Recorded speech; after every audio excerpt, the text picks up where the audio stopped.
જય શ્રી રામ. તો આજે ચાલુ કરી દઈએ બીજો બ્લોગ. તો ડિલિવરી આવી છે, વાગે 10:30. તમને બતાવું ખાલી ડિલિવરી જુઓ. 350 કેસ છે, જોઈ લો ભાઈ ડિલિવરી. આનાથી હવે 3 જણા ફટાફટ અંદર સામાન લાવશે. હું અંદર જતો પહેલાં ત્યાં ચેક કરી લઉં, બરાબર. ચેક કરીને પછી ફટાફટ આરે અંદર ઉતારશે, ફટાફટ ગોઠવી દઈશું, બરાબર. તો આ રીતનું ભાઈ હાર્ડવર્ક હોય ગયો, બરાબર. એવી રીતે આ રીતની ડિલિવરી આવતી હોય. કોઈક વીકે ઓછા આવે, કોઈક વીકે વધારે આવે, જેવું બીજી રહે એટલું માલ આવે હોય.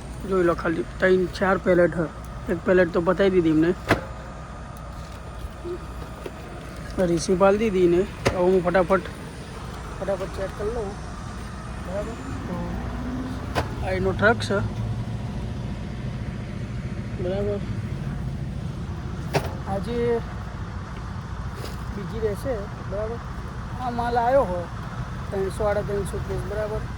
એ 2 દિવસમાં ખાલી થઈ જાય. 2 કે 3 દિવસમાં બધું પતી જાય, બરાબર. એટલે એવરી રીતે આ રીતે માલ આવતો રહે, બરાબર. જો ભાઈ આ બધું ઉતારે છે. તો હું ફટાફટ આ રીતે ચેક કરી લઉં. આના ઇન્વોઇસમાં જોતા રહેજો.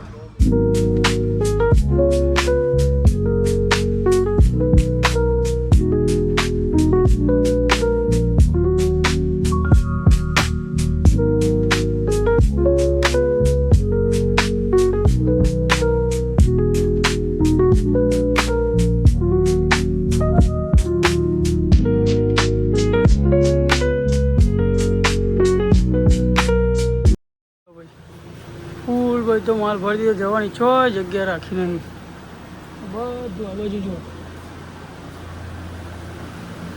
આમ જો ગાર્બેજ જુઓ, સર ગાર્બેજ બધું 6 જગ્યા રાખી નહીં જવાનું. બધું ફાડવાનું, બધું લગાવવાનું, બધું કરવાનું હોય, બરાબર. જો ખાલી 4 માલ ફૂલ આવ્યો. એનાથી ડબલ માલ અંદર હોય અને બીજો માલ આવ્યો.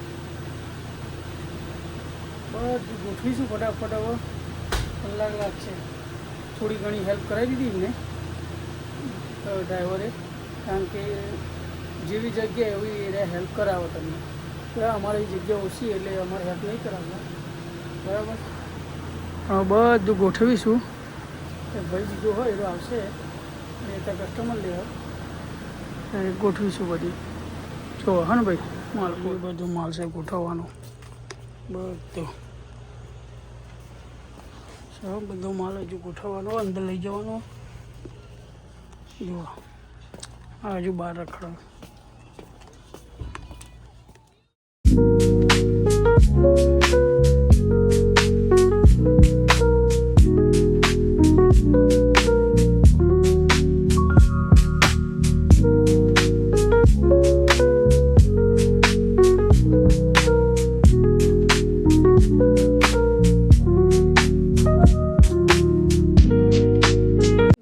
જોઈ લો ભાઈ, બીચે આવી ગયા, બરાબર. બીચ બતાવું તમને. જો ભાઈ મસ્ત વ્યૂ. જો પબ્લિક છે ને આવા આવી દૂર દૂર ઊંધી પબ્લિક છે ને, બધી પબ્લિક બેઠી જુઓ. સર જોરદાર. હા, અમે ફૂડ કોર્ટે લાગ્યો છે. મજા આવે બેહવાની. અને અત્યારે તો આપણે જોડે ટાઈમ નથી એટલે 5 મિનિટમાં નીકળીએ, બરાબર. જો ભાઈ પેલો ભાઈ છે ના આવ્યો. સર જોરદાર બીચ. તો આ બીચ હતો અમારા ઘરના જોડે, બરાબર.